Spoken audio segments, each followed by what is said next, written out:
In this video, we will take a look at how to create new blocks using Block Studio. Block Studio is available on the menu bar and presents users with two choices. First choice helps users to create new custom blocks, and the second one helps manage or edit this existing blocks. In this video, we will focus on creating a new block. For simplicity, we will create a block that does some simple operations, let's say add two inputs and also subtract them and produce two outputs. Block Studio provides options where users can specify the library name, block name, and a friendly description that can go along with the blocks.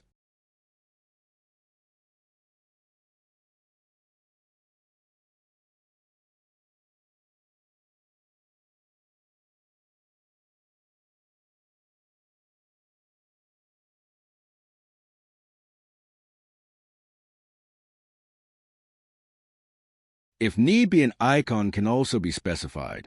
We will leave this option to default, and TwinSimulate will provide a default user block icon. In the next step, we can choose a number of inputs and outputs to be two each in the options presented. One can also add parameters to the block, but for simplicity of this video, we will skip this. Now we see the code implementation window. Let's switch to the Core Logic C code window. Core Logic's window provides a pre-populated window with some fundamental demo code available for the user to make it easy to implement the custom logic.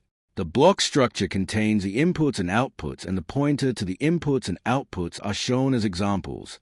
For example, in this code, the *U1 and *U2 represent the first and second input of the block, and the *Y1 and *Y2 are output ports. Now we can go ahead and implement the logic for our block. The inout function is called at every time step of the diagram, and let's modify this function to implement adding and subtracting the two inputs.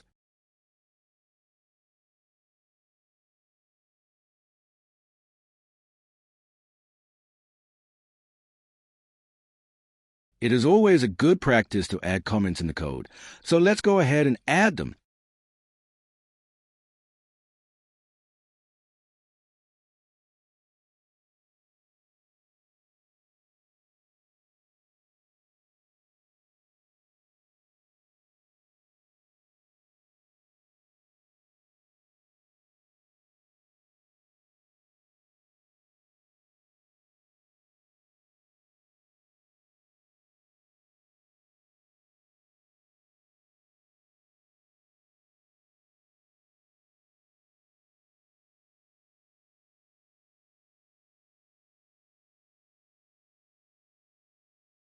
At this point, our code is ready to build.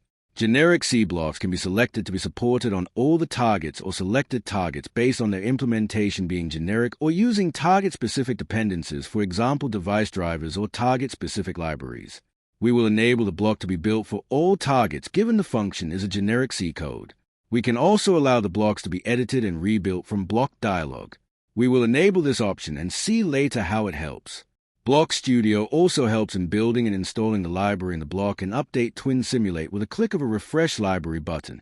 Now the block should be available in the library as well as the Quick Insert option and can be used easily in diagrams just like any other blocks in TwinSimulate.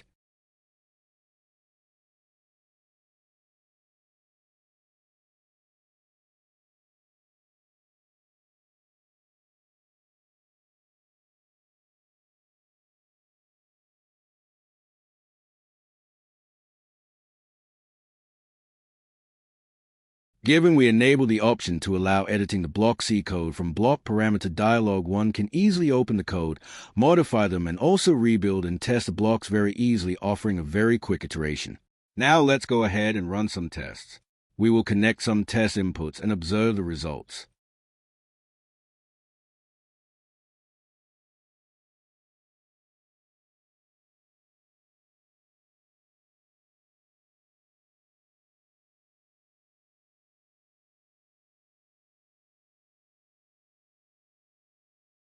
We have connected some inputs to the block and use a print block to observe the results.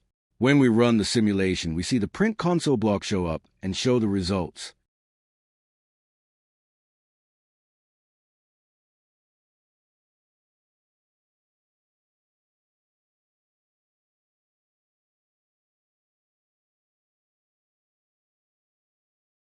We can quickly iterate, change the inputs, and verify the results.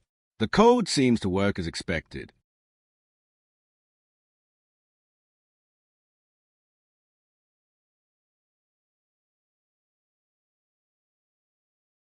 At this point, we can also go back and open the code and edit and build and change the implementation and see if the response is as expected.